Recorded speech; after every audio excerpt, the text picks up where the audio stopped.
Bună ziua, doamnelor și domnilor!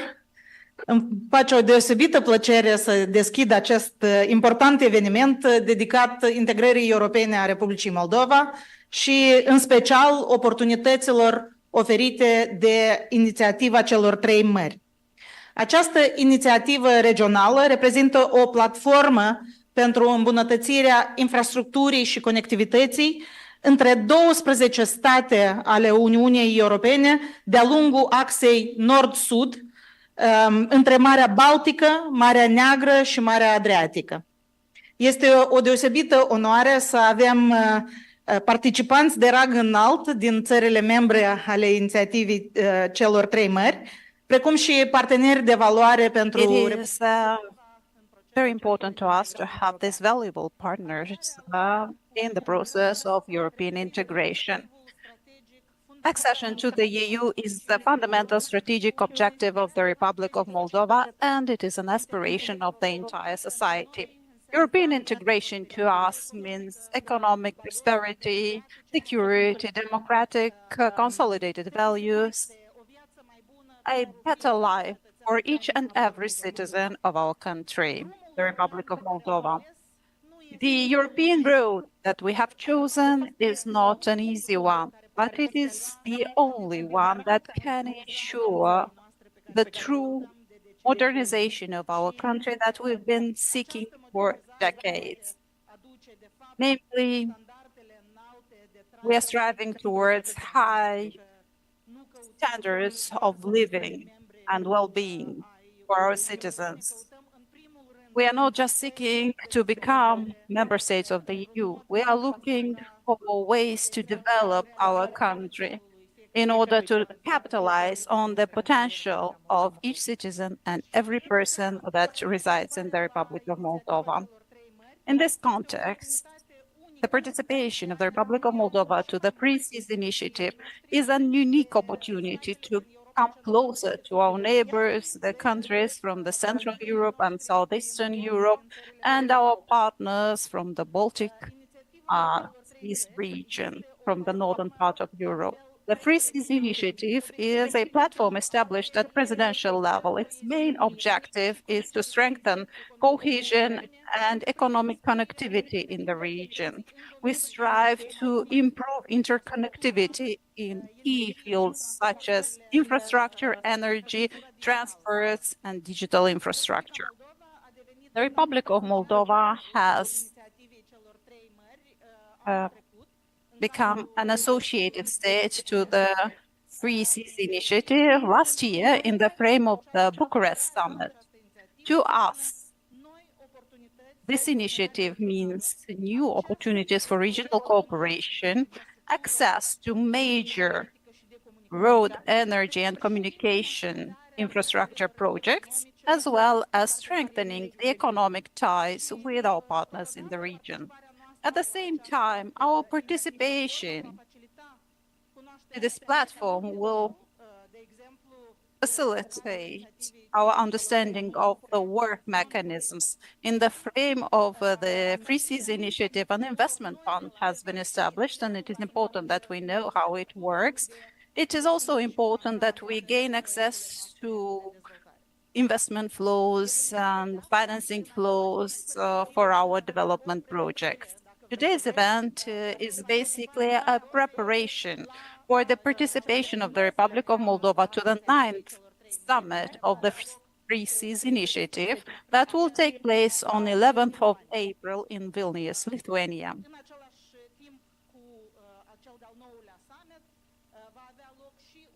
And at the same time, an economic or business forum will be held, providing the participants to establish stronger economic ties with European partners. I would like to underscore the importance of this event to me personally as well. This is the first event that the Civic Association Partnerships for New Economy has organized. I have the honor of leading this Civic Association. Partnerships for New Economy is a think tank, basically, that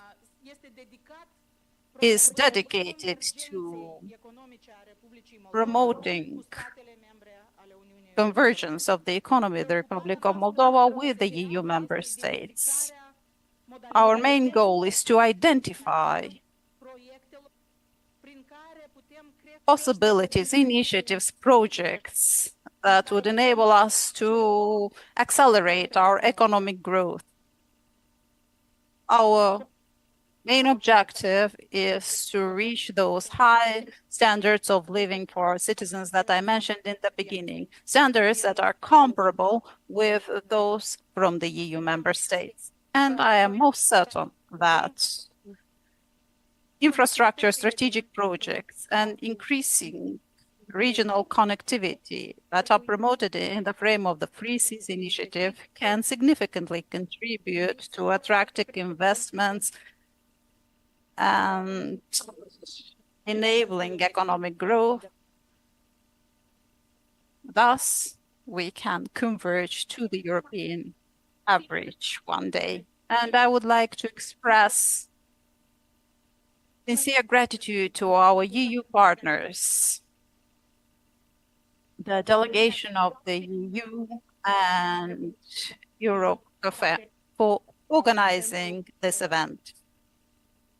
Thank you for all the support that we have benefited from in organizing this event. And distinct gratitude goes to His Excellency, the Ambassador of Latvia in the Republic of Moldova, Mr. Edgars Bondars. He has come with the initial incentive towards organizing this event, and he has mobilized all our partners. And the last but not the least, I would like to express gratitude to our high-level speakers today. I am most certain that they will contribute with their expertise, with their experience, and together we'll take one step further towards reaching common understandings that lead the Republic of Moldova towards accelerated development. I look forward to this opinions exchange, which will prepare us better for the Vilnius summit, will give us ideas in terms of regional infrastructure development. We're also looking for possibilities to develop our own financial tools. And, well, our final goal is to have a better life for the citizens of the Republic of Moldova. We want them to feel European each and every day. Thank you very much and have a very productive event. Mr. Ambassador, you have the floor. Thank you very much. I will switch to English, and I would like to extend my gratitude also to Madam Gavrilica for taking this opportunity and organizing this event. And also to EU delegation who was very kind to offers our its premises in Europe Cafe for having this event. So actually we will have now we will switch to our first panel. I would like to invite Minister Dumitru Alaiba, Minister of Economics and Digitalization of Moldova, for wherever you want, please.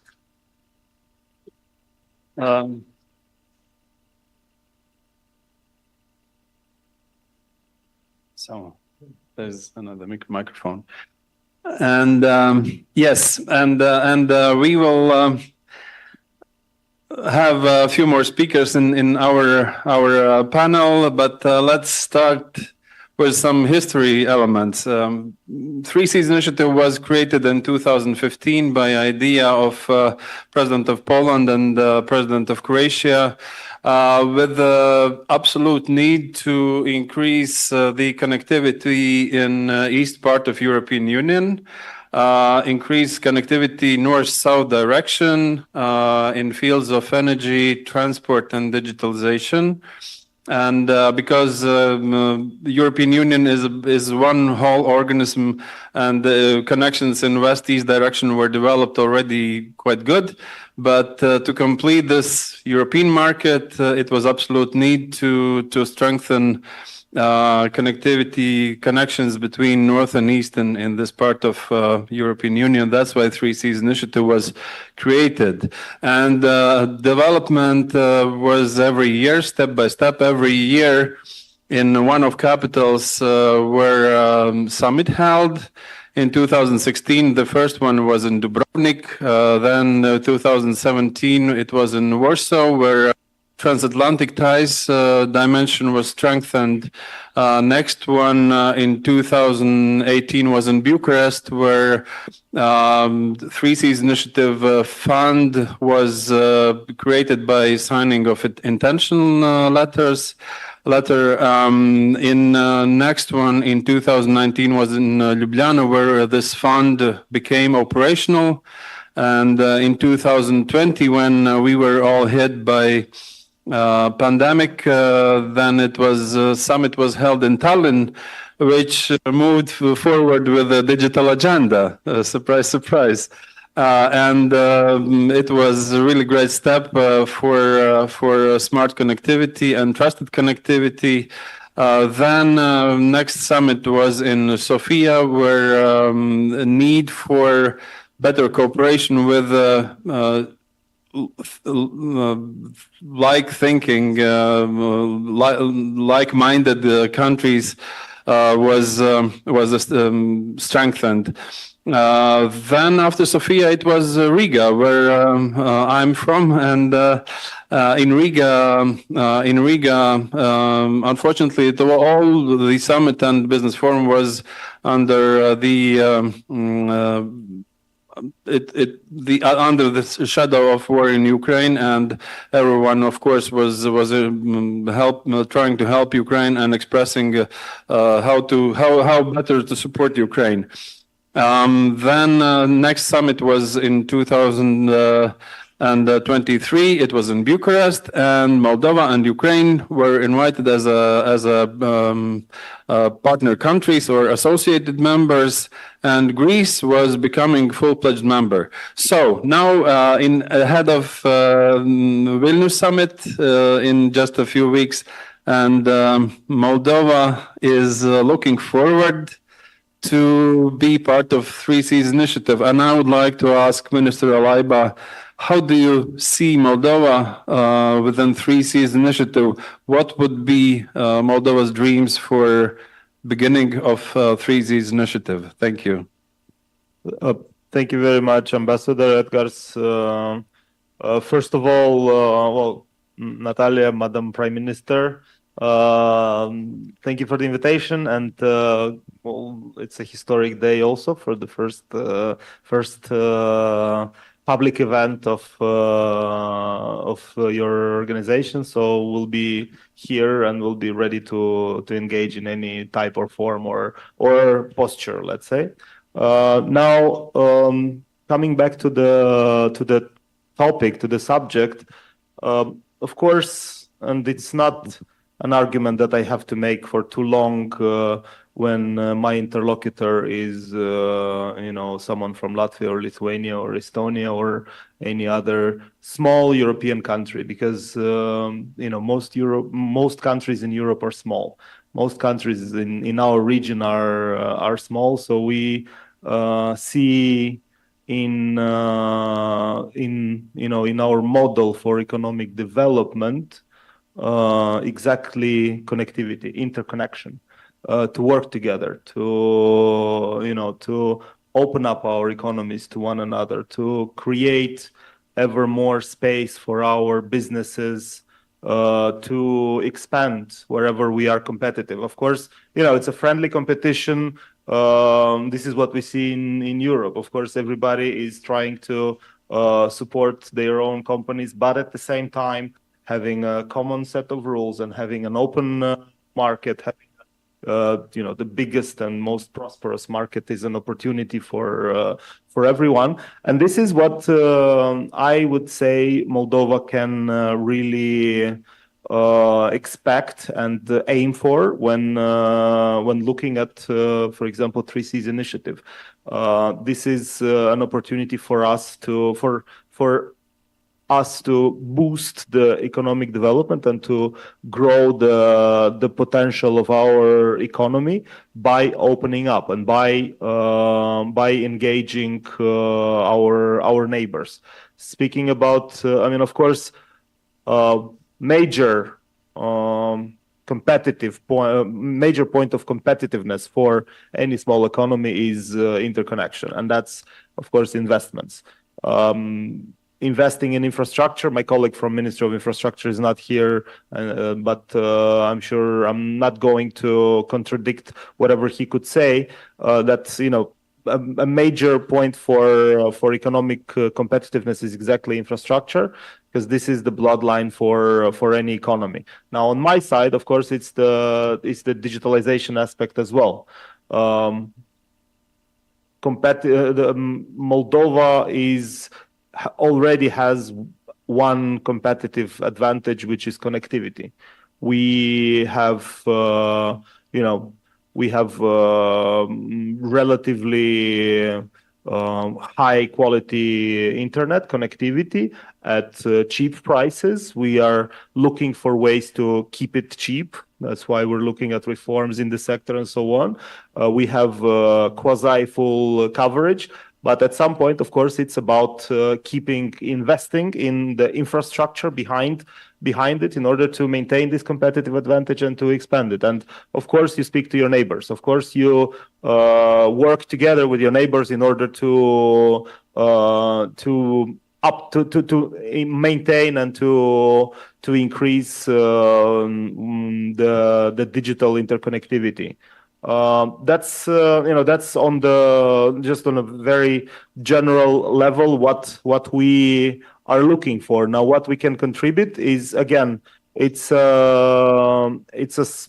although a small country, I am not of the opinion that small means somehow less attractive when it comes to opportunities, because the Baltic states are proving that it is not about the size; it is about what you can do with the position that you are in and what you can offer to your economy and to your citizens, to your people, in terms of development and in terms of opportunity. And I think Moldova can do exactly that. It's no secret that of course, I have a also personal affinity to the Baltics, but even beyond that, we are an example to one another, and the 3Cs initiative is exactly what can boost this cooperation in the larger region, because again, it's about economic development. Everybody in all of our countries are looking for ways to create opportunities for our economies and to create a future in the end for our people, for our citizens. And this is it is best possible by working together in the larger region.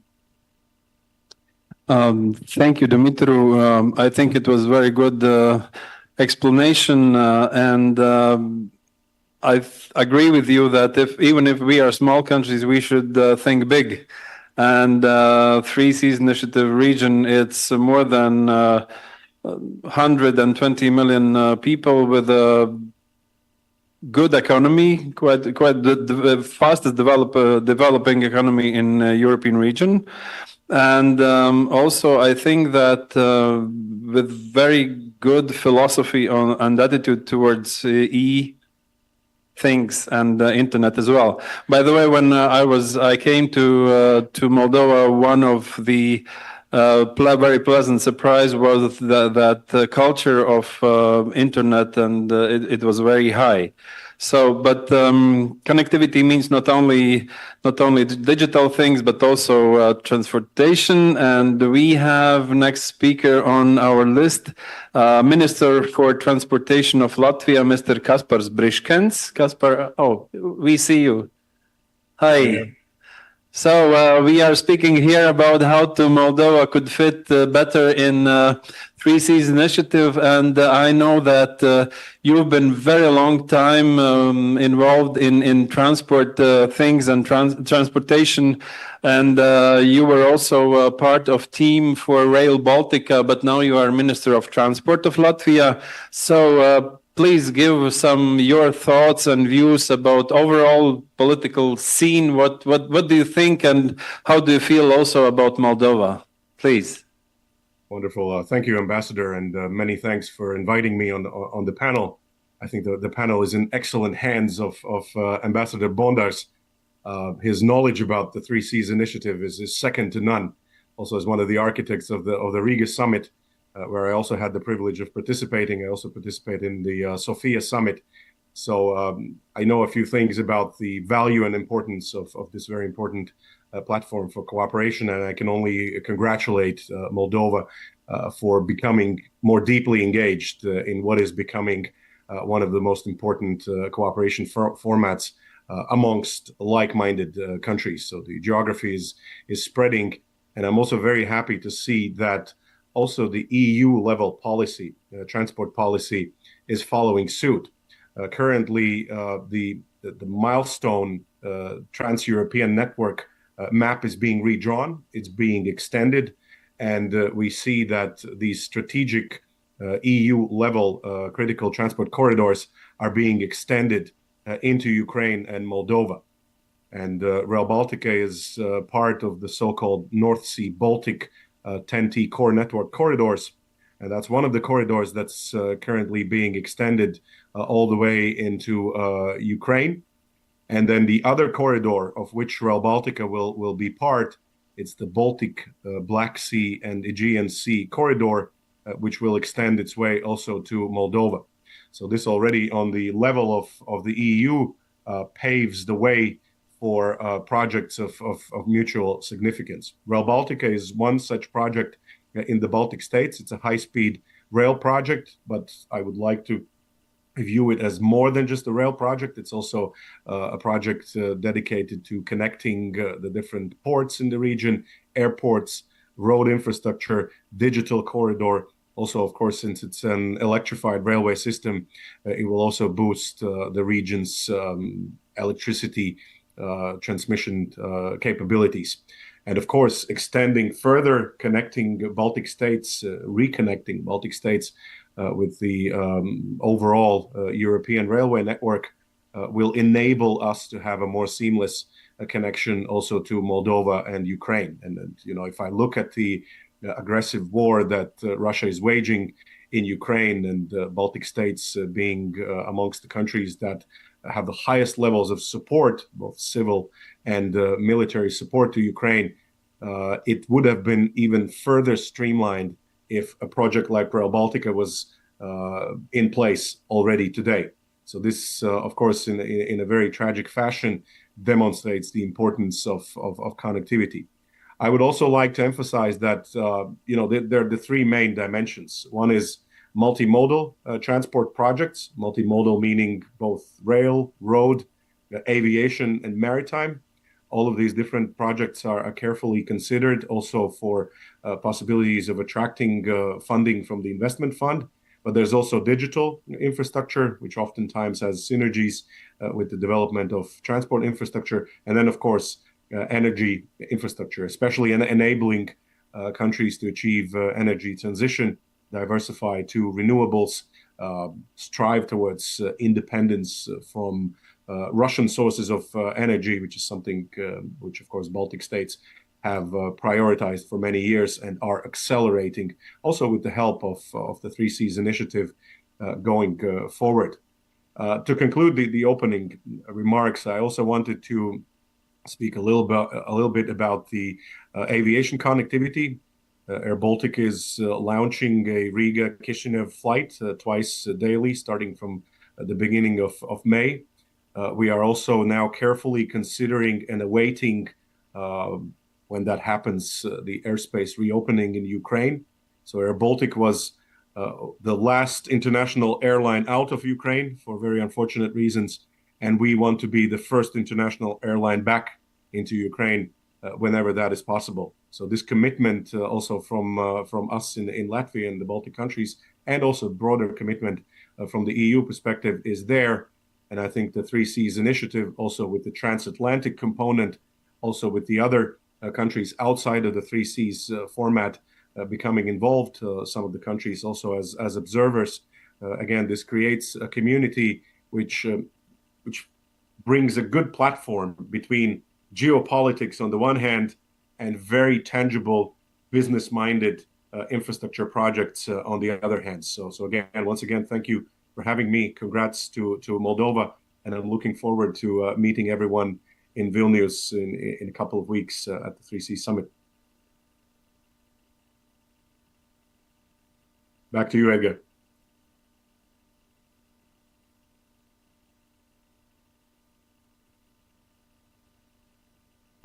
You mentioned, hello, you here? No? It's hard to hear you. Kaspars? The sound was lost for a moment. Yeah. Yeah, during some previous presentations, you came up with the idea that you call dig once.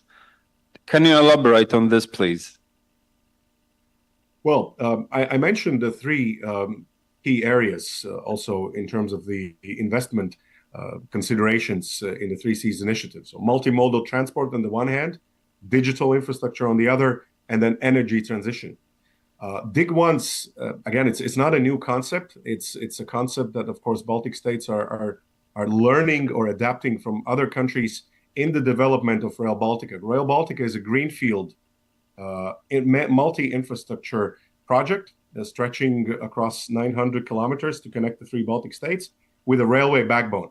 But the reason why I'm not calling it simply a rail project is that, of course, when you have a new greenfield corridor of such magnitude, you want to ensure that all of the different infrastructural needs are aligned and delivered simultaneously with the railway backbone. I mean, you have the major right of way.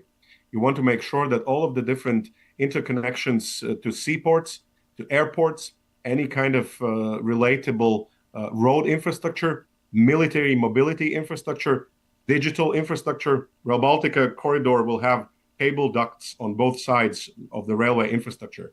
Some of that capacity will be used for railway traffic management and signaling systems, but some of that can also be used by commercial telecom operators as dark fiber. There's also the 5G tower infrastructure. So all of that, not just for the needs of the railway itself, but also for the broader needs of regional and rural connectivity along the railway corridor. And in the same fashion, since Rail Baltica will be an electrified railway line, so creating these substations, the transmission network, creating renewable sources of power generation, this also can have that dual purpose, aiding the railway itself or the electricity required to power the rail, but on the other hand, also boosting electricity availability and grid capacity for the regions around Rail Baltica. And dig once is a concept that brings everything together, that instead of creating all these parallel infrastructures with several shovels or with digging twice, 3 times or 5 times, you try to synchronize these investments, including the cross-border elements of these investments. And in that way, of course, you achieve both delivery efficiencies, very importantly, funding efficiencies. And this is just a way of doing more things faster, cheaper, with a higher quality and higher level of integration. So we are learning with the Rail Baltica project the importance of this concept. And especially for greenfield projects, I think this should be also a policy in Europe and in the EU when we are delivering such important missing link infrastructure on transport, digital, energy, and other dimensions. Thank you, Kaspar. And Just a small remark from my side. Here's huge enthusiasm about the Air Baltic flights from Riga to Chisinau. And what I usually hear are two things. One is that it should be not seasonal, but year-round flights. And the other is that it would be a great idea if Air Baltic could include from Chisinau flights also to Rome or Barcelona, for example, where a big number of Moldovan diaspora is living. So please think about that, and thank you very much again for participation. It was really great to see you. Thank you. Paldies. My pleasure. Thank you. Dear friends, and next speaker in our list is from the other side of the Atlantic Ocean. We have a long-standing friend of Three Seas Initiative, Mr. Jan Brzezinski. He's senior fellow at Atlantic Council think tank. Ian, hey, it's great to see you. Sorry for early morning. I hope your coffee pot is still big and warm. Yeah, I know that Atlantic Council is a really great advocate and a friend of Three Seas Initiative. And this is also very important for the resilience of our region. And at the same time, Atlantic Council was very much helping Three Seas Initiative with the informational support, let's say, and organizing discussions in Davos and also Munich Security Conference. Please, from your side, your views towards Moldova and Three Seas Initiative, please share your thoughts, and we will be happy to hear from you. Sure. Thank you. Thank you. Can you hear me? Is the sound working? Yes, we hear you. Fantastic. Well, Ambassador Edgars, thank you for including me in this, and let me express my congratulations to Prime Minister Gavrilita, Natalia, for kicking off your center and starting with Three Seas. I've been involved with Three Seas for nearly a decade now, and I'm an excited and enthusiastic observer of the initiative. As an American, what strikes me as important about this initiative is that it is a Central and East European launched and led initiative, designed to facilitate the development of cross-border energy transport and digital infrastructure in a region that still is beleaguered by probably $1 trillion deficit in capacity in this regard, particularly on a north-south dimension. And by tapping into the potential infrastructure development, the region has found a way to drive forward economic growth, strengthen its economic resilience, even contribute to its military security. Think about the more effective capability to move forces north and south, east and west with enhanced infrastructure. And another unique thing about the Three Seas that captures my interest, it's its effort to leverage the power of the private market, the free market, private capital, to accelerate cross-border development. And in doing this, the region, the Three Seas Initiative, is adding real value to the transatlantic community. In terms of its economic robustness, in terms of its resilience against foreign interference and aggression, including military security. So we at the Atlantic Council, we've been proud to be a partner of the Three Seas, to be an advocate of the Three Seas. We see this as a undertaking, very consistent, in fact, should become a formal pillar of the effort to complete the vision of a Europe that's undivided, whole, and free. Because infrastructure, it is the foundation of integration. And then the last thing I would say is that one thing that the Three Seas has done is it's launched a very innovative model for infrastructure development through the Three Seas Initiative Investment Fund, which is a collaborative effort by the Three Seas member states, taking their monies, parking it under one house, placing it under the management of a commercial entity free from political interference to serve as a catalyst for infrastructure development. It's a unique model. I think it's a powerful model, one that will ultimately resonate well beyond the Three Seas, because I think it can work not just in Central and Eastern Europe, but elsewhere. And as regards to Moldova, I'm excited to see the interest this seminar reflects in Moldova's relationship with the 3 Cs. And while it's a 3 Cs decision, not my decision, I would strongly advocate for a country like Moldova, a country like Ukraine, the democracies we have in the Western Balkans to become full members because they are part of that region. And in fact, they have a lot to offer, particularly in terms of greenfield development project, infrastructure development projects. And that would add real value to the initiative, but also would be fully consistent with the vision of completing the vision of a Europe that's whole, free, and undivided. Thank you very much, Ian. It was very interesting and also encouraging. Indeed, Moldova's future projects will be related for the 3 Cs initiative will be related not only for economical reasons but also for resilience and increase of resilience of the whole region, not only country.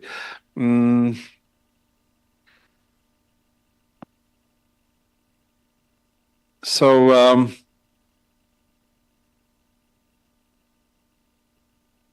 thank you very much, Ian. And if I may give floor for our next speaker, Tomasz Sadzinski, which is Deputy Director of Economic Cooperation Department, Ministry of Foreign Affairs of Poland. Tomasz, are you with us? Yes, I am with us. Can you Hello. hear me? Can you see me? Yes, we hear you, we see you, and please give your thoughts, your vision from Poland, because we all know that Poland is real driving force of 3 Cs initiative and come up with many very good ideas and is definitely one of the central pillars of 3 Cs initiative. Please, a view from Warsaw. Thank you so much, everyone. I'm very happy to participate in this event. Obviously, it's a timely initiative as we are preparing for the Vilnius summit in April. And I want to thank the organizers of the event for this initiative. Obviously, very interesting, insightful presentations by previous speakers. Thank you so much. And obviously, I would like to express, say hi to everyone in Chisinau, present there physically. Unfortunately, I could not attend. Obviously, relationship between Poland and Moldova is very strong, and this was already mentioned. And we are keen to assist Moldova in many ways in supporting the accession talks with the EU, obviously also expanding our cooperation in economic areas such as digital energy and transportation. And I just want to add at the beginning that just recently I was able to visit Chisinau 1 month ago with a group of Polish entrepreneurs and think tanks and public institutions, and we did have very good talks in various Moldovan institutions. Hopefully, we'll be able to also visit Moldova next month. So all the best to everyone in Chisinau. So, as was mentioned, I was asked to present our perspective on the issue of connectivity. And I would like to share some insights and treat it in a more comprehensive, broader manner, highlighting the importance of development of transport, energy, and digital infrastructure connections for our economies, for the whole region. Ministers, ladies and gentlemen, Poland and countries of Central and Eastern Europe have similar perception of political and economic challenges in the region, and obviously they have become more evident after the Russian invasion against Ukraine on the February 24th, 2022, which had disastrous consequences for Ukraine, but also for our region, the Europe, and the whole world. The Russian invasion of Ukraine also brought about one important turning point. There is no doubt that the role of the Central and Eastern Europe on the global scene has increased also from the economic point of view. In this context, there are a number of consequences. Firstly, the opinion formulated by the countries in the region resonate stronger among the world public opinion and political leaders. Secondly, the economy of the region, one of the most industrialized in the world and the engine of economic growth, proved resilient. It remained a safe haven for foreign direct investment, a hub for Ukraine's support and reconstruction, and beneficiary of near and friend-shoring investments. As you may know, Poland has recently been called by Bloomberg a key connector, benefiting from reshuffling of supply chains in response to various international tensions. Thirdly, Poland and the region have become an important military hub for supporting Ukraine and other partners, such as Moldova, and ensuring the military mobility of the allied forces in the region. Dear Excellencies, dear guests, in this context, it's crucial to stress the role of our determination to develop critical energy, transport, and digital infrastructure along the North-South axis, including in the framework of the Three Seas Initiative. Just to mention the Baltic Pipe and the LNG terminals in Świnoujście and Klaipėda that allowed for importing of non-Russian gas to the region. Moldova also benefited from that. In 2021, in October, it received 1 million cubic meters of gas by a consortium of Polish, US, and Ukrainian companies. These strategic achievements contribute not only to the economic security and prosperity of the region, but also to the one of the whole European Union. Developing south-north roads, railways, pipelines, fiber optic cables, reflecting our region's geo-economic perspective, underpins the whole EU market and economies. And the Three Seas Initiative is a practical instrument that facilitates these actions. Additionally, partnership with the US, the European Commission, as well as Germany, confirmed that the Three Seas Initiative is firmly anchored in transatlantic as well as European economic communities. Speaking of EU and partnerships, I also have to mention our commitment to pursuing cooperation with the Three Seas associate participating states and EU candidates such as Moldova and Ukraine. I am convinced that our experience in enhancing connectivity in the region can be useful for our Moldovan partners. We welcome the initiative of Lithuania to include possible Moldovan-Ukrainian projects on the list of Three Seas priority projects. These, often financed from EU funds, can help upgrade and integrate Moldovan infrastructure with those of the region and the EU, and thus facilitate the accession process, but also obviously support the economic links between Moldova and the EU. Let me indicate a few examples of projects implemented thanks to the EU and national funds under the umbrella of the Three Seas Initiative. One good illustration is the Via Carpathia route linking Thessaloniki in Greece and Klaipėda in Lithuania. It was included in the Trans-European Transport Network in no other way than by joint efforts to which the Three Seas Initiative provided a platform. Another example could become the Via Baltica and Rail Baltica, linking Poland, Lithuania, Latvia, and Estonia. Thanks to its geographical location, Moldova has a great potential for becoming a hub for both east-west and north-south connections.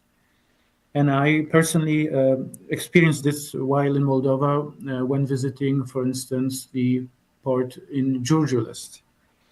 The Danube and Dniester rivers offer natural geographical conditions in this regard. Our ministry organized a mission to visit this location, as I mentioned. And this showed also interest, a growing interest on the side of Polish business community to explore further opportunities for cooperation with Moldovan partners, and to increase transportation links and use the infrastructure available, but also potentially also participate in various expansion projects for infrastructure. The role of connections regarding energy and transport infrastructure is indisputable and very tangible. But also we have to bear in mind the role of digital infrastructure. It is clear that we have already achieved a lot thanks to our efforts, but there is still much to be achieved and done. The key challenge facing the region, just like the entire EU, is digital transformation. Our further actions will be determined by the region digitalization needs, the rapid development of AI, and the need to ensure cybersecurity, especially in the context of the ongoing Russian war of aggression against Ukraine. And Poland also is contributing to this effort. Last year, an MOU was signed to cooperate in the area of cybersecurity.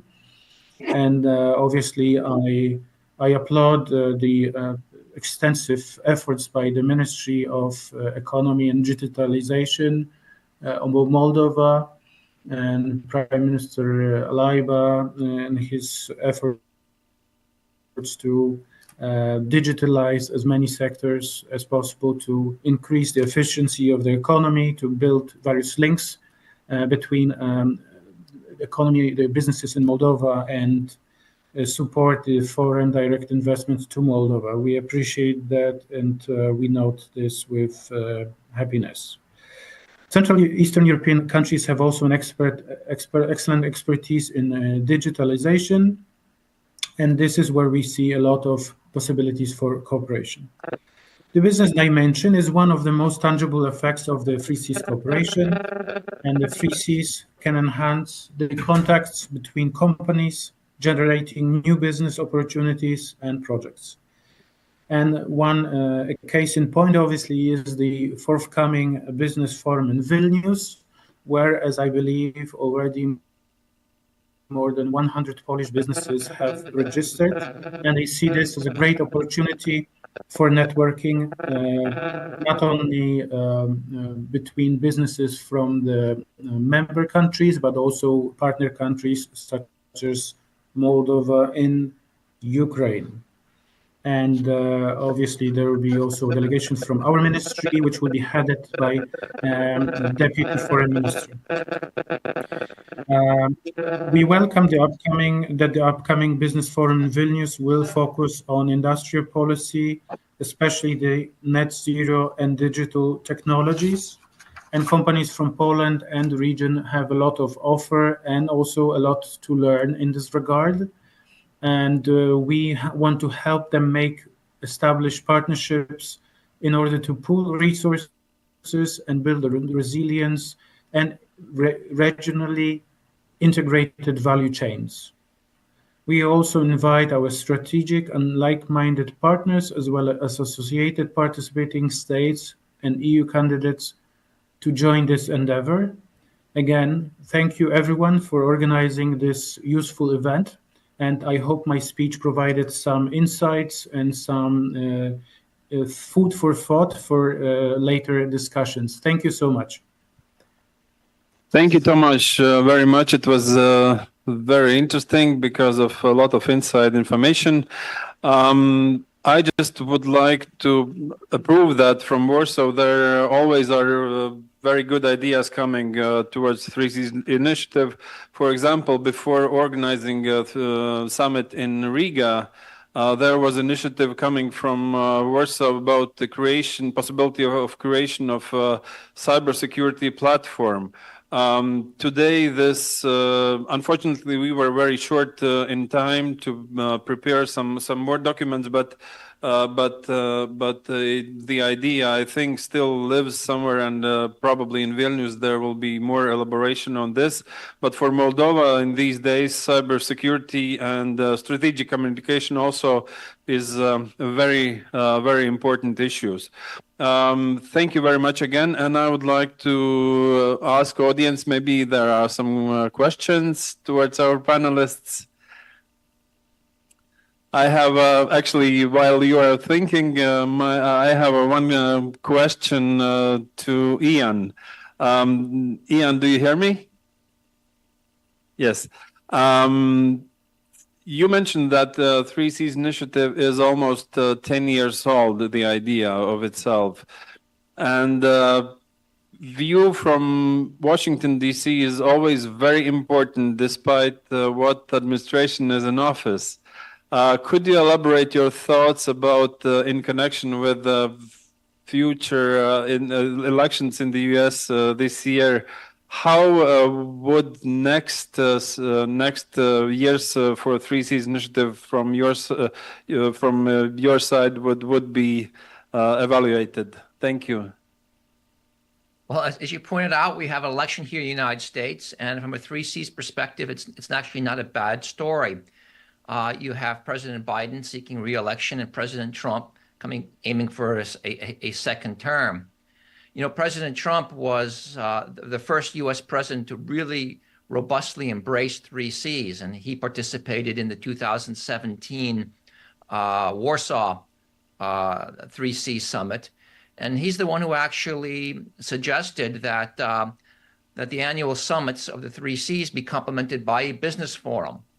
And it was his administration, through Secretary Mike Pompeo, who announced $1 billion U.S. commitment to the Three Seas, and then directed that the first $300 million of that be allocated to support the Three Seas Initiative Fund.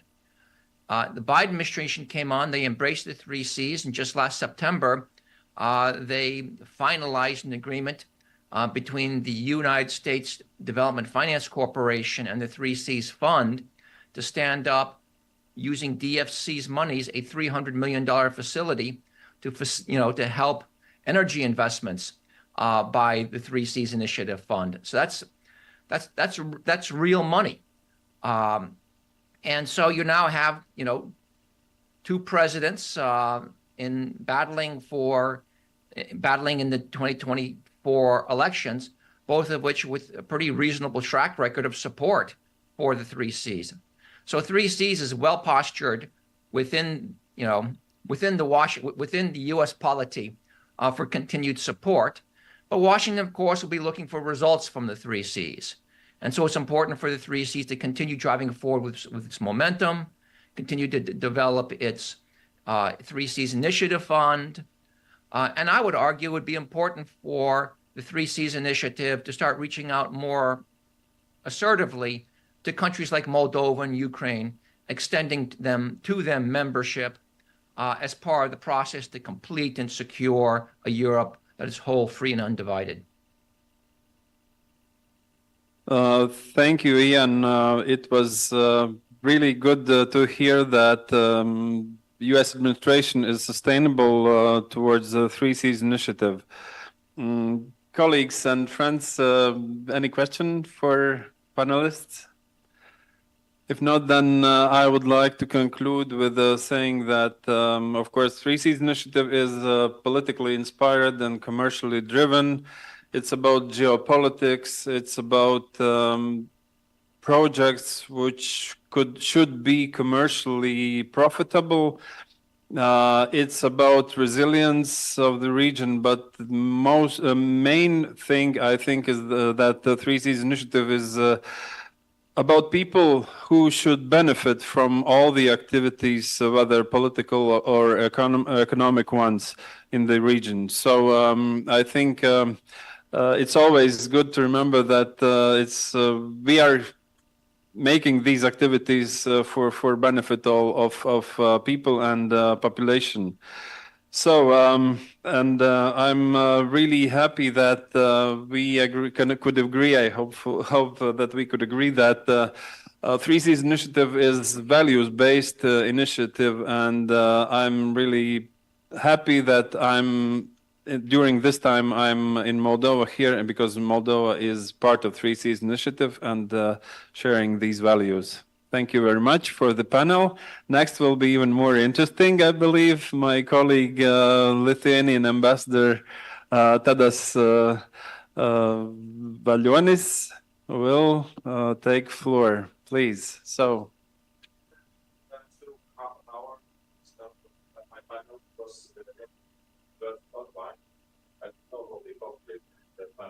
I see.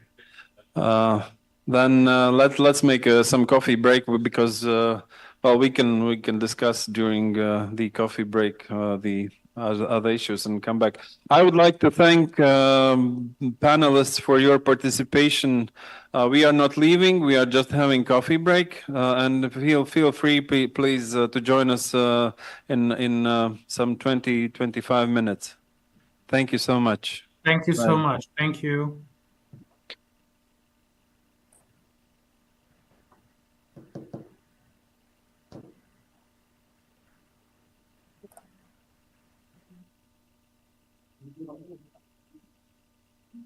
You.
initiative also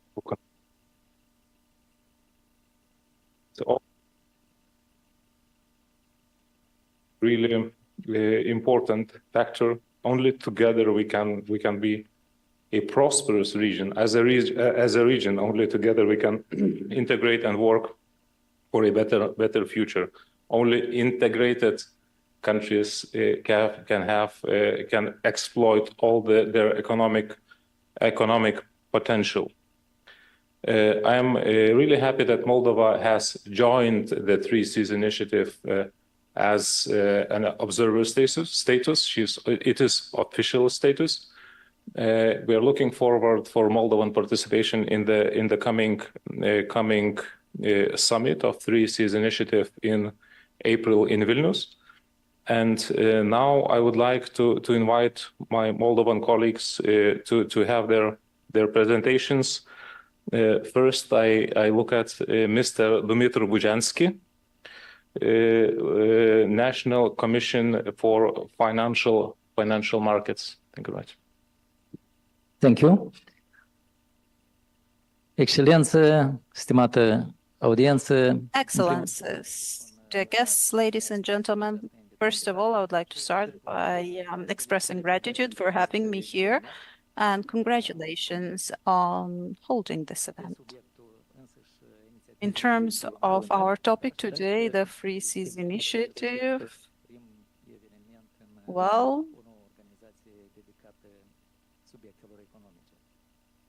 economic topics are very important, and congratulations for having this event here. First of all, in terms of this initiative, well, I believe that it is a very smart one.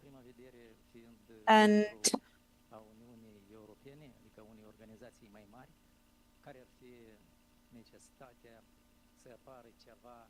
inițiative în interior.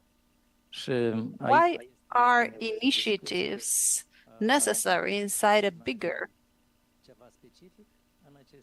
platform such as the European Union? Well, there are specific topics, there are specific issues related to development, related to a certain region, and they're probably easier to address within such regional initiatives.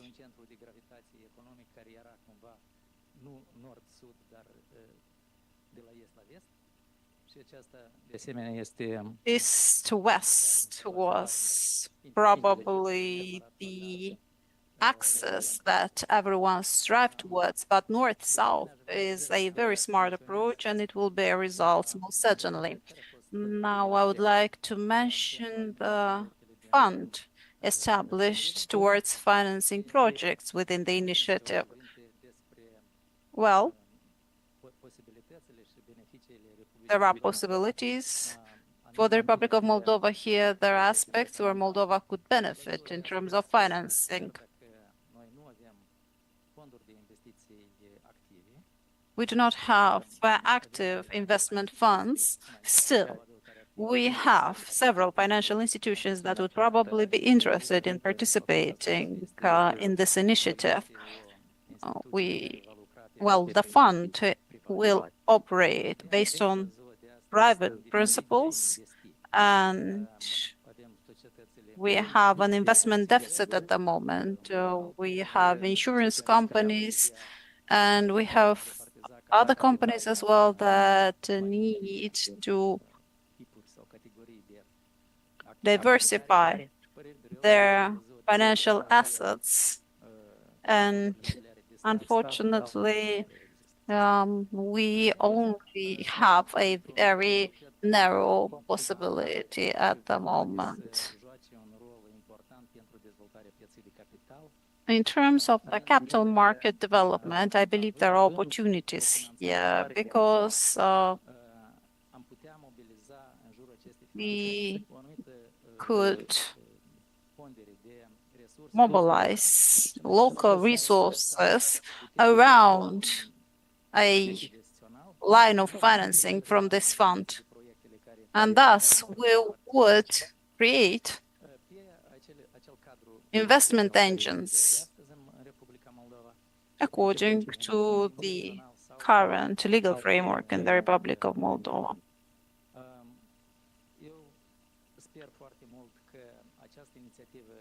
I do hope that the financial arrangements of such kind will be disseminated in the Republic of Moldova, and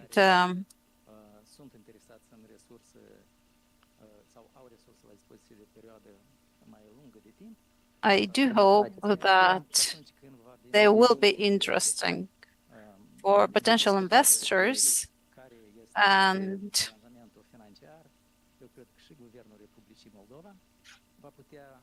I believe that this would be an opportunity for the government of the Republic of Moldova as well. It could diversify financial tools in order to attract the resources of the population towards such projects. I see this fund as a source that internal resources from Moldova would gravitate towards. I believe that you know that our banking system is quite liquid at the moment, and we do not have many investment projects that would attract investors, and we would be happy to see other investment opportunities appear on our market. There are many other benefits, of course, that such projects would bring upon, and I will not go through them, but for us, energy projects will be more difficult in terms of the equity market because we have some aspects related to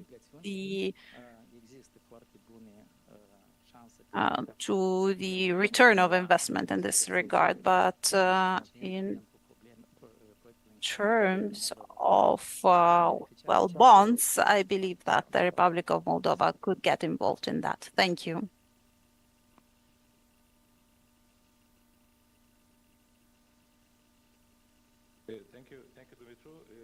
Vă mulțumesc, Dumitru. To our speaker? No? Then next, I would like to invite our speaker online, Piret Urb, Estonian Special Envoy for Connectivity. So, do you hear us? Yes, hello, good afternoon. Do you hear me? Yes, we do. Okay, great. Thank you very much. And thank you very much for including me. I'm very happy to join you from Tallinn. And also, of course, I would like to send our great thanks to Ambassador Bondars for the idea and initiative to organize this seminar. And as you all know very well, Free Seas Initiative has always been very high in the agenda of Estonia, and it certainly continues so. So connectivity is central in the 21st century. In a sense, road, rail, ports, energy grids, and digital systems can be seen as a blueprint of the society. They define our economies, values, partners, and aspirations. They also enable our enemies to destabilize and interfere in our internal affairs, be it through disinformation campaigns or energy blackmailing. I would really like to commend Moldova. While facing huge challenges, your country has clearly demonstrated its commitment to the European path. That is why the EU has invited Moldova to accession negotiations. This was not an advance or a rush decision, but the just reward for the decisive reforms that you managed to undertake despite all the difficult circumstances. There should be no unnecessary delays now. The start of accession negotiations, however, will only be a start of a long and intensive process of further reforms. Estonia will be a constructive partner on this path and supports you, as we made ourselves and very well remember it. We have stepped up our development cooperation efforts to offer Moldova comprehensive and inclusive support on the path to the EU. Estonia's support has covered a wide range of initiatives. including digital transformation of the public sector and education system, to institutional reforms and strengthening the rule of law. Focus is on public sector capacity to implement sectoral reforms, ensuring that Moldova adapts to the requirements of the EU accession. While viewing connectivity as a blueprint of a society, it is easy to see why it is so important to ensure that the infrastructure connecting us and the digital platforms governing it help protect our values and standards as free societies. This has direct implications on our economic development and security. Owing to history, Europe is not equally well connected, and neither is the EU. This is evident in the Central Eastern European countries that still carry the legacy of Iron Curtain that left on their infrastructures. We are still far behind our Western European neighbors regarding connectivity among ourselves and with other Europeans. Since joining the EU, we have been advancing rapidly, especially in the field of digitalization, but still there's a lot of work that remains to be done. And this is the reason why the Free Seas initiative exists. Connecting countries better via infrastructure of transport, energy, data, and other corridors is a central idea of the EU. Speeding up this process among the EU's newer member states is necessary to strengthen and develop our union. More closely involving the EU candidate states in this format is something Estonia has always supported. The Free Seas Investment Fund was created to serve as a proof of concept that private money can be used for regional development. The investment fund has operated on entirely commercial basis without any political guidance, and today we can say that it has been really successful in its endeavors. And this is clear assurance to any new potential investor interested in the Free Seas initiative. There are ideas to possibly establish a new funds, so we could later also discuss how those instruments can benefit the partner countries. Much like our common values and aspirations, the Free Seas Initiative connectivity projects reach further than the geographical borders of the participating states. We can and should use this initiative to engage our friends, neighbors, and future members of the EU. In doing so, we develop a blueprint of a more robust, resilient, and prosperous European Union. We really wish to cooperate more with Moldova in developing our common regional priority projects.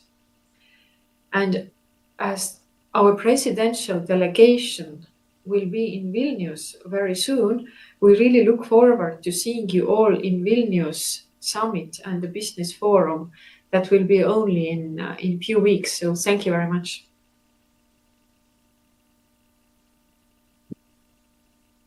Thank you very much. Thank you very much, Piret. Now I would like to invite other speaker that is also joining us online. And I was informed by Edgars that he is the right person to ask questions about the investment fund and all the practicalities related to that. So I invite Reinis Berzins, Director of Altum, Latvian State Investment Agency. Do you hear us? Yes, thank you. I hope you can hear me also good. Is this the case? Everything's fine with the sound? And thank you so much. So thank you, Mr. Ambassador and distinguished guests. And first of all, I would like to thank our Ambassador to Moldova, Mr. Bondars, our friend and really also a fan of this initiative. So we are actually, as an institution, we are from the very beginning. There was also mentioned summit in Bucharest. We were among those few countries which signed the paper for establishing this institution.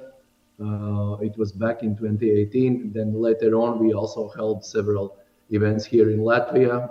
We also did some also job for explaining our stakeholders, not only shareholders, but the stakeholders, what this fund is all about and why we are fans about that. And before turning I guess to also some examples, I would also just would like to mention those things why we are considering from the financial point of view that this is a great fund to be created, which was created in Central and Eastern Europe.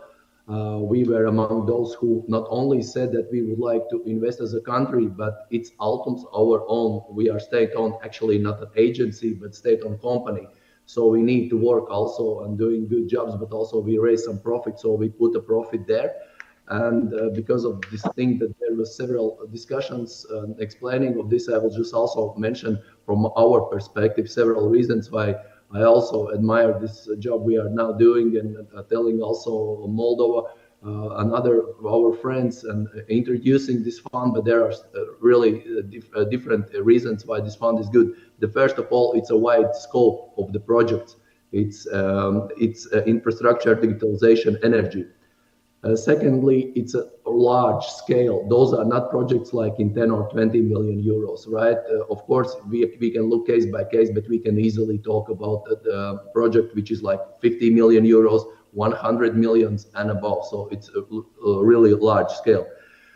Certainly, it very good can supplement also this, this market gap where you can find, for example, money coming from EU funds, but you need to attract more private money, right? And you can go to the banks, but all those banks will ask perhaps a lot of collateral and so on. So you can combine with public money this fund, which, and this is my first argument, this fund can go in equity and quasi-equity. Everyone who deals with the finance knows the difference, right? If you are taking a loan, or you need to find some equity, and it's very often a problem, particularly from those greenfield projects.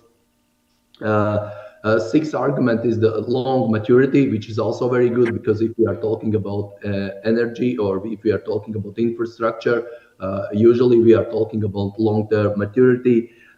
Seventh argument is that if the country joins the fund, right, you can, for example, a lot of countries have also invested 20 million euros, but you can be able, you have possibility to submit from this country also the projects which are above 100 million euros, as I said. And last but not least, for me as the person who is CEO already almost 10 years of Latvian Development Bank, of course, we are looking for every project for internal rate of return, right? And this really is a project where you can find those. And if we are talking about those examples from Latvia, I guess it was also very good explained by our Minister of Traffic, who also mentioned several times that one of those examples we are looking for is in Rail Baltica.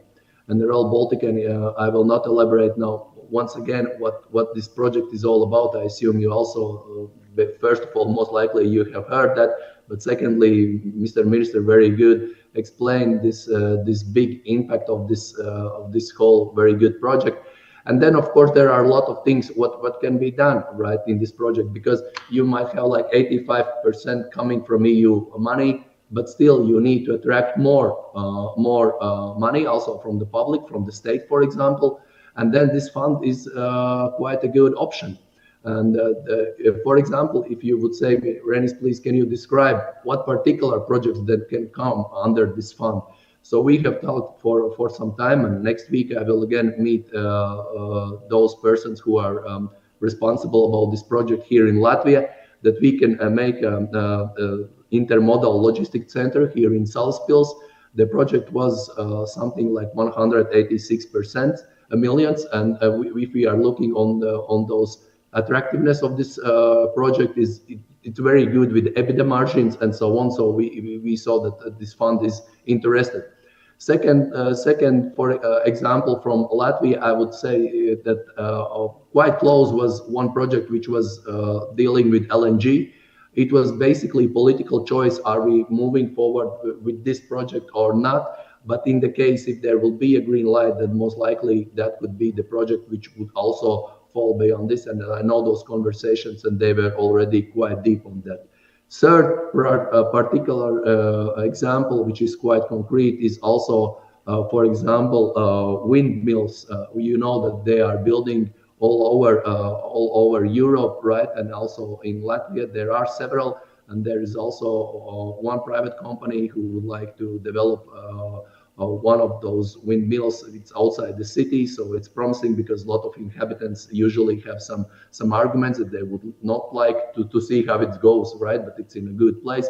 So those are like 3 examples. If we are looking also from the fund perspective, because I also been several years in the supervisory council of this 3Cs investment fund, right?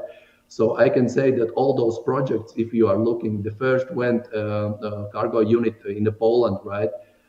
The second green energy data center here in Tallinn. I also visited that project, I guess, either in 2023 or 2022. I was there, and it's a really great project here. Energy, which also deals with the solar panels. So those are those things which are basically bankable by looking from this fund. So what we can say in a very short summary now, my speech is that basically those are not only the words. So you can find good projects in infrastructure, in digitalization, in energy, those couple which are being developed here. And why I like those, because it's really, the fund have kept its promise, which was also underlined by my friend Diana. I also heard the first panel, right, that those are on commercial basis. They might be political driven, but there is no political, how to say, pressure on them. Those are with good internal rate of returns and so on. So this is kind of my remarks. If there will be more questions, I would be more than glad to answer them. So once again, thank you for having me here. Thank you. Thank you very much. Excellent presentation. Dear colleagues, are there any questions in the room or online? Do you get it online? Not yet, at least. Thank you very much. And next, I would like to invite the speaker in the room, Natalia Bejan, Director of Moldova Investment Agency. Yes. Hello. Super. Thank you very much for the invitation, and congratulations for the initiative and also for the launch of the organization. I feel like everything what has been discussed up until now is so super relevant for Invest Moldova agency, because the #1 mandate of the organization is, of course, facilitation of the foreign direct investments in the Republic of Moldova. Moldova is for sure open for business, and Moldova for sure cannot be a loner in this. We cannot just count on our own market. For sure, we want to produce more, and to do that, we need the force, the investments, the resources from abroad to help us be more productive, more efficient, more producing, so that we create more value for the world, and for that connectivity is absolutely mandatory.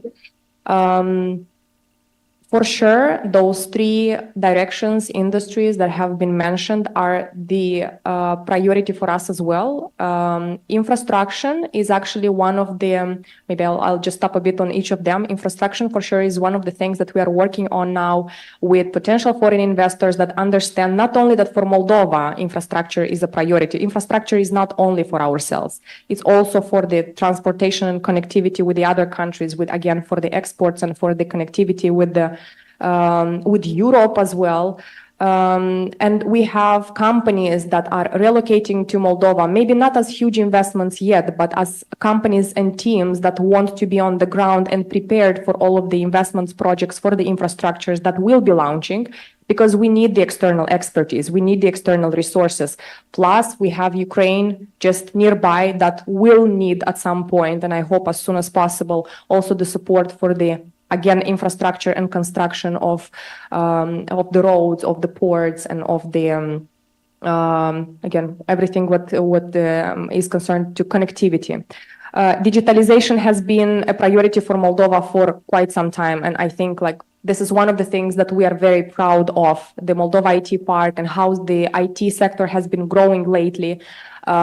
We see that the focus that the government has put on developing this ecosystem has brought results. And now that we also have the business services joining the Moldova IT Park, we have even more advantages to offer to the foreign companies. And taking also into account how easy it is to open a company in Moldova. And we are proud of our talented people, but still we need foreign support. We need partnership in order to be able to deliver more, to produce more. I also would like to mention the fact that even in my previous job in Startup Moldova, when we were working with the Moldovan startups, more than 30% of them were registered in the Baltic countries, in Estonia mostly, actually. So we've been looking up to the countries in the region for sure to learn more at how to operate, like why our guys who are working here in Moldova, having the teams here in Moldova, attracting foreign venture funding to the Moldovan ideas, they are choosing to register in Estonia or Lithuania or Latvia. What is there that we can learn from those countries? And we keep learning from them, because from you, actually, yeah, that's why I'm mentioning this. So for sure, there are many things where we can get better. And through this, I'm sure that there will be the mutual benefit. So what we are here for as Invest Moldova, I just want to be sure that I'm opening the doors for all the potential investment opportunities, either through the fund that is being now created or through any other private initiatives. I want you to take us as a partner in the Republic of Moldova, that you can knock at the door and just ask any question about how to establish the business. Does it make sense? Is it easy or difficult to hire the people? Where can I find them? What about the land? What about the certifications? So all of those questions, that's why the government has established an organization as ours, to be sure that all the strategic investments, all those important economical pushes for our country will have as less blockages and as few potential problems in their path of establishing their business in Moldova. I was mentioning today earlier that last week only, we had 49 investors in our office, and none of them has been an investor that we have chased. All of them have knocked at our doors and have asked us for a meeting, for a presentation, a general presentation about Moldova. And all of them are super different, starting from infrastructure and ending with candles production, potential candles production in Moldova. They are super different. And for every single one of them, we're trying to provide the information and the contacts and the networking inside of Moldova, being it private, being it public. So I for sure want to just stress out that in whatever future initiatives that are going to be handled under the fund, we are here, we are open. So in Moldova, for sure, you have a partner in the name of Invest Moldova Agency. I'm sure not only, but I just want to put that on the table. So thank you very much for offering me this platform just to state our openness and readiness for partnerships. Thank you. Thank you very much. Thank you very much, Natalia. And now I would like to invite my colleague from Vilnius, Gediminas Varvolis. He's our ambassador at large for connectivity, and he is in charge of the preparations for the summit in Vilnius, both the summit itself of leaders and business forum. Gediminas, do you hear us? Yes, Tadas, I can hear you perfectly. Thank you for offering me the floor. Sorry for jumping in late to this event. We are in full preparation for the upcoming events in Vilnius. So I was thinking that it was more maybe opportune and pertinent for me to give you not only to focus on the 3SI investment fund, which seems to be the main topic of this panel, but also to give you a wider overview of what we can expect in Vilnius and what is actually the architecture of the 3SI that we are talking about. And for that, I have prepared a small presentation that I am about to share on the screen and go through it. So allow me just for a few seconds. So just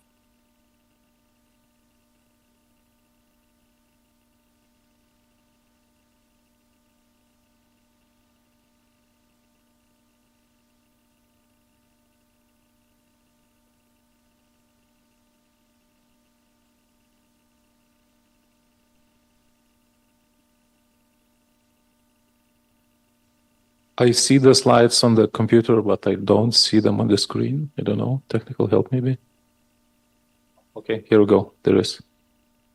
Gediminai, mes matom tave. Okay. So it took us, what, 20 seconds, but forgive us for that. So let me go quickly through my slides. Yeah, somehow it doesn't go further.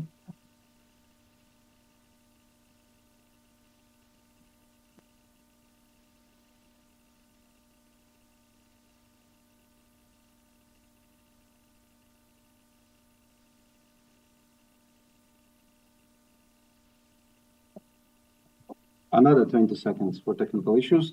So I think it's always good when we speak about the Three Seas initiative to start from a map and the overall architecture of our platform. As you can see, the Three Seas initiative is composed of 13 countries, if you can make the count on the map. And is based on this north-south axis on the central and eastern part of Europe. We have, besides the full members, we have 2 associated participating states, one of them being the Republic of Moldova, and we are very glad that in the last summit in Bucharest, you have become part of us, basically, because associated participation, I think it's a strong, it's an almost de facto membership. The full membership, I believe, would come with the Moldova's accession to the EU, because the Three Seas initiative has this kind of criteria that it's an internal intra-European framework. So we have the full members, only the EU member states participating in the initiative. But I think the very strong association gives a lot of room for Moldova also to chip in and to start working together with us in this group.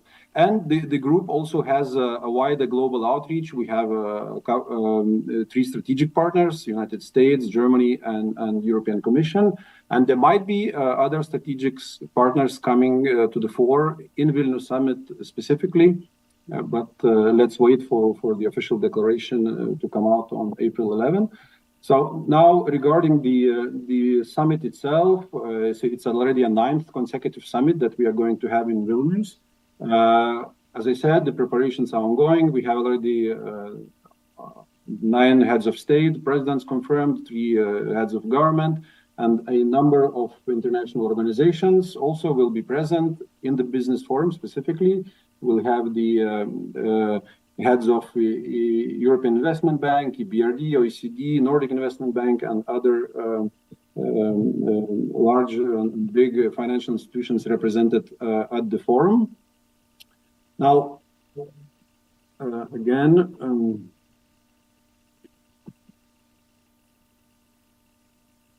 this.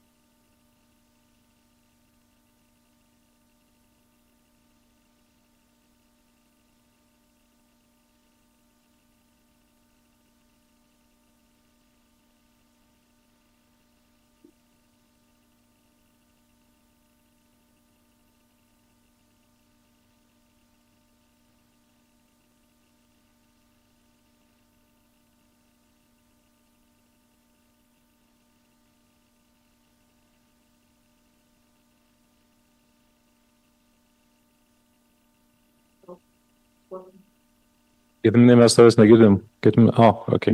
I'm really sorry about those again technical issues. So a few words on the political priorities of Lithuania for the summit. The reinforcement of north-south connectivity is really the key for us. We all know the story with what happened with in the last couple of years with this Russian aggression on Ukraine. The geopolitics and geoeconomy in our part of Europe has dramatically changed. We moved from east to west, but we realized that in the north-south axis, the connectivity was kind of lacking behind. And this is the visionary aspect of the Three Seas initiative that we are having. And I think it's now very important to focus on this improved north-south connectivity. Again, for us, this is the number one priority. Then finding more synergies between the Three Seas initiative and the EU specific sectorial policies, transport, energy, digital, is key. Again, coming back to the fact that the 3SI is an internal EU platform, I think it's important to find, for the 3SI to be present within the EU as a group and to advocate for better attention and more investment, specifically from EU structural funds in our region. Then we also have a very important aspect for that will feature pretty high on the agenda for Vilnius Summit. That is the international outreach to our strategic partners and other like-minded countries such as UK, Japan, and others. And obviously, Ukraine will be all over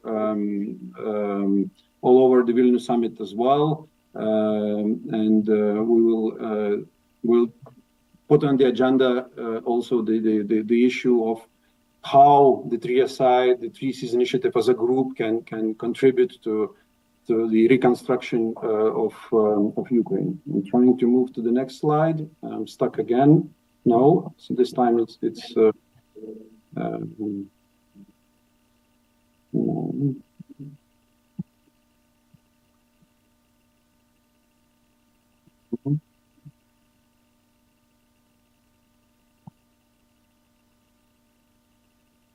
yeah, well, it seems that my computer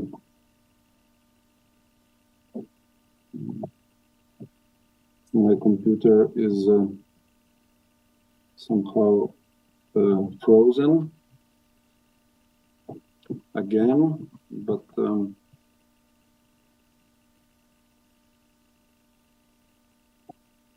yeah, so I'm on the right slide again. So I think after those few words on political priorities, now closer to the topic of our event today, the economic aspects of the Three Seas initiative. And of course, when we say that the Three Seas initiative is economically driven, we mostly have in mind the business forum, which has become, I think, the main feature of our platform.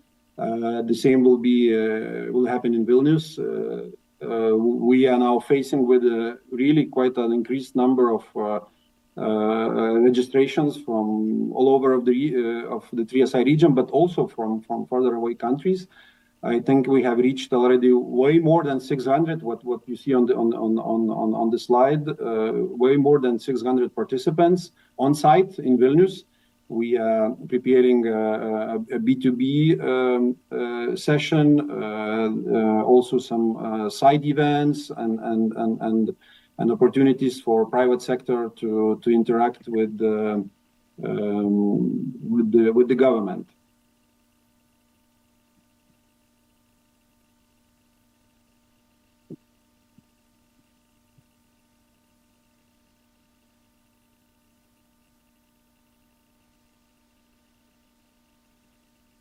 Now,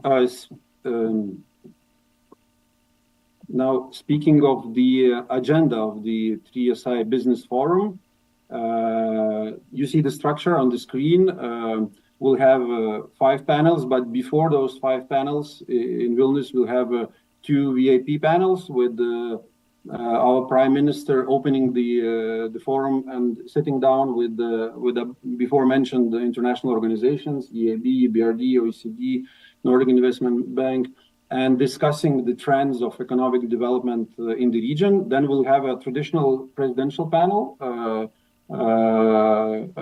also addressing the business audience. And then we'll move into sectorial discussions on energy transformation, on digital innovation, on transport sector development, and also on the financial aspects and investments, which is, I believe, which corresponds to the topic of today's discussion. So all those questions about the evolution of the current 3SI investment fund and creation of a successor investment vehicle in the region, how it should be created, what lessons learned we could take from the current fund, how we should proceed with smaller sectorial funds or an all-encompassing fund very similar to existing one. All those questions will be on the agenda. Also, the question about the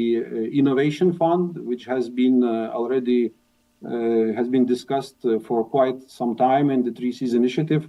So all those topics, they will be discussed in this particular financial panel, where we'll also have panelists from the current fund also attending and addressing the audience. And last but not least, there will be, as I mentioned, there will be a panel on Ukraine's reconstruction with also some lessons learned from Ukraine already, from some entities, financial entities, also who are present in Ukraine in current circumstances. So we'll have some hands-on experience from the ground, but also some other participants offering a larger perspective on how we, as a platform, as a regional platform, can really assist Ukraine.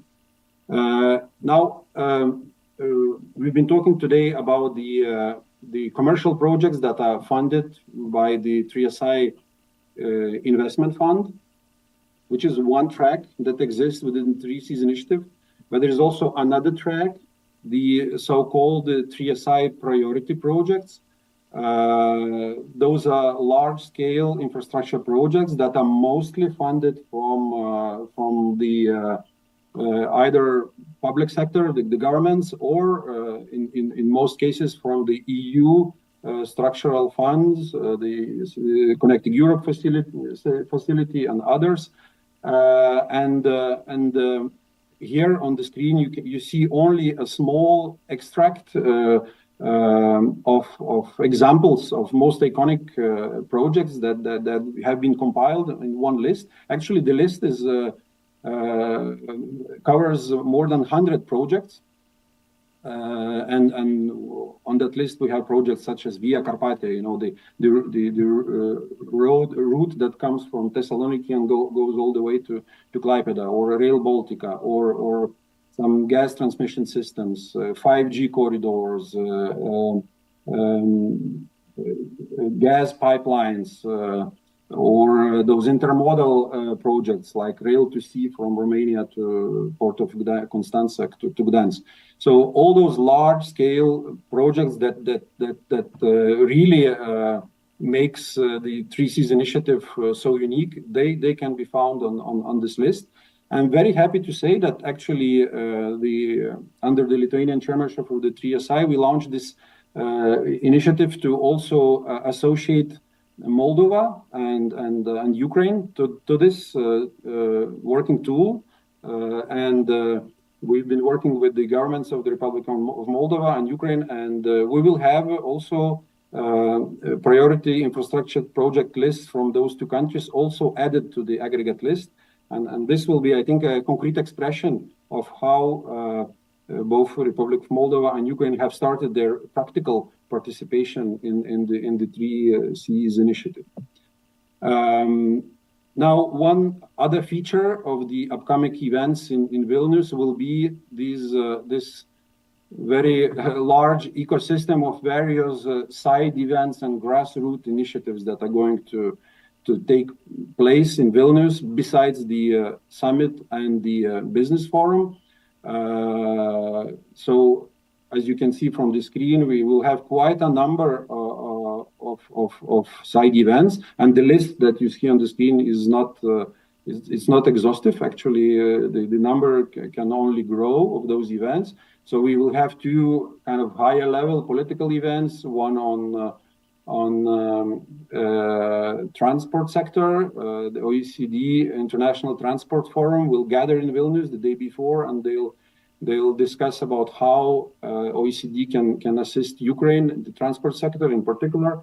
Then there will be one ministerial event on offshore wind also the day before, and then a whole range of smaller scale, really kind of civil society events, ranging from a cultural cooperation network, academia network, but also some startups will meet, some digital associations or energy renewable energy associations, and they will basically discuss their topics and provide some input also to our political work in the summit.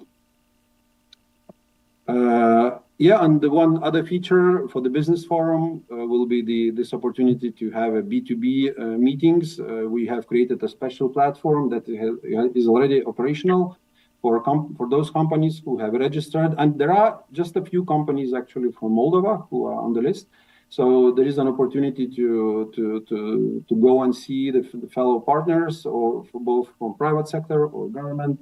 We will try to steer those B2B sessions in two particular clusters: net zero industries or technologies and innovation. But of course, the companies are free to discuss whatever is on their agenda. Yeah, and I think I have approached the end of my presentation. Sorry again for those small technical issues in the beginning.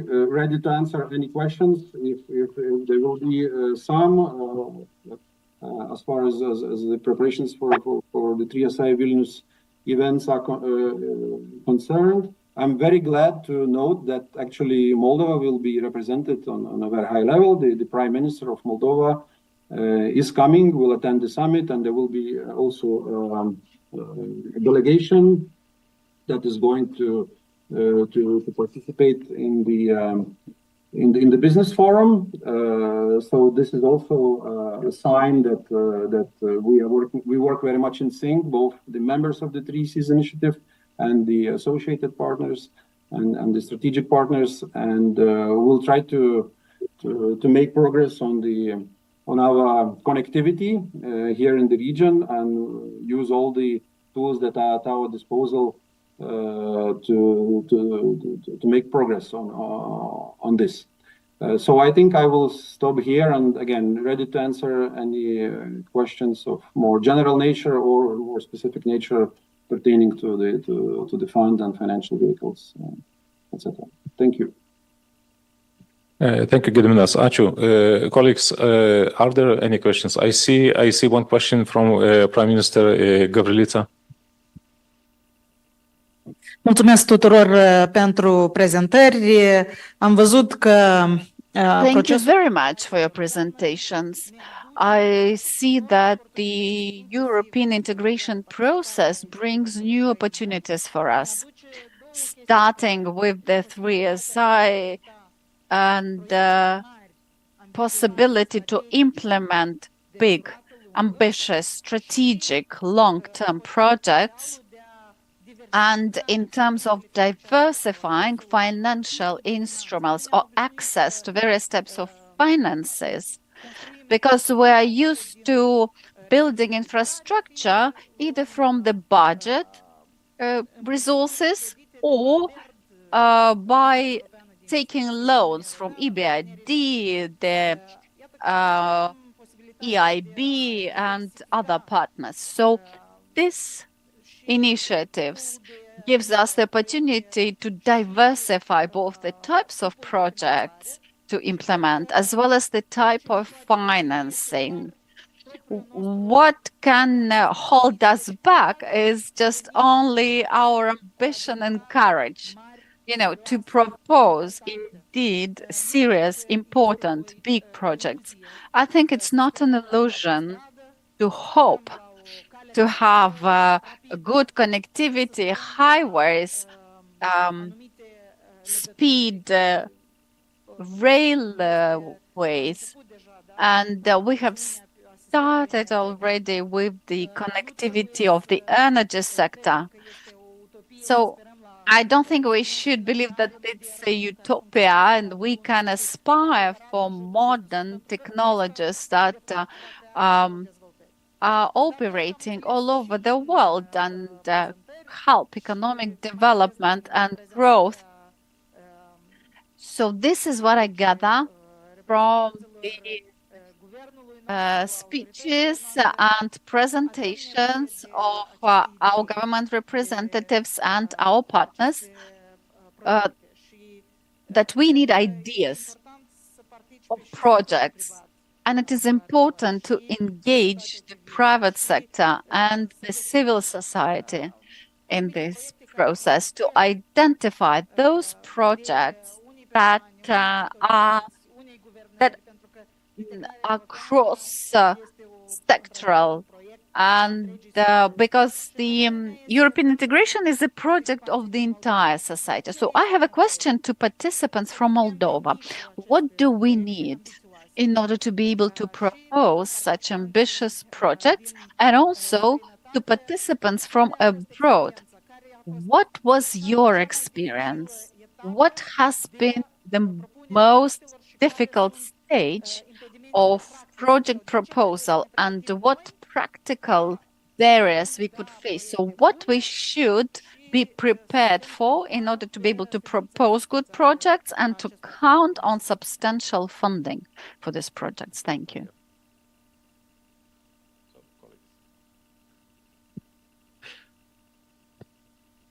Mersi mult. De ce este important? Thank you very much. So why it is important to attract such initiatives, and maybe even more important is to engage the private sector, and not only the private sector, but the entire society. We need initiatives and we need more courage and creativity, I guess, to come up with projects that go beyond those limits that we have existed in so far. In order to reform the Moldovan railways, the Ministry of Infrastructure and Economic Development estimates we'd need over 1 billion euros. But Moldovan railway wouldn't be a project only for Moldova, because that would provide connectivity on this north to south, along this north to south corridor. And of course, that would contribute to the development of Moldovan economy, but not only. It will be about our role that we can play as a piece in that puzzle, and how well we'll be able to use the resources that we have in Moldova, but that are not sufficient to have a regional impact. Of course, we need partners from the south, from the north. Thank you for the question. Well, actually, you have answered part of it already in a way, but I can follow up on it. In practical terms, first of all, we need to transform that wish list that we always have in feasible projects from the financial point of view. And this is the bottleneck, I guess, and the first step that we need to make. From the technical point of view, we can focus more on the institutions and organizations that could identify those projects that would be feasible financially, in order to make sure that within the short run we'll have a package of business cases that we will be able to discuss with our external partners, as well as with the financial community in the Republic of Moldova, in order to make them more realistic from the point of view of their implementation and potential benefits. Another important aspect related to organization. In a small country, it is difficult to focus a big project in the hands of one institution or one organization or one private or public company. We need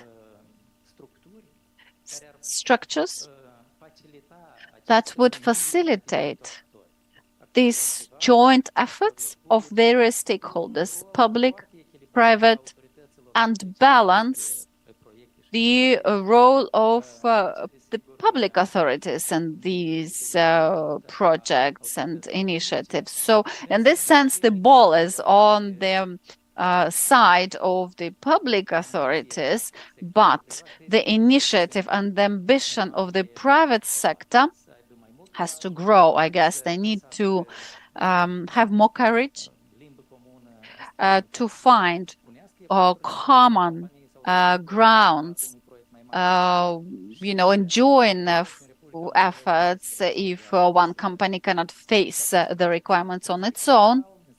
And Moldova does need the instruments on the capital market in terms of regulation to make sure that these arrangements are possible. Thank you very much. Thank you, colleagues. I would like to ask the room, are there any more questions or remarks to be said? Edgars. Sorry?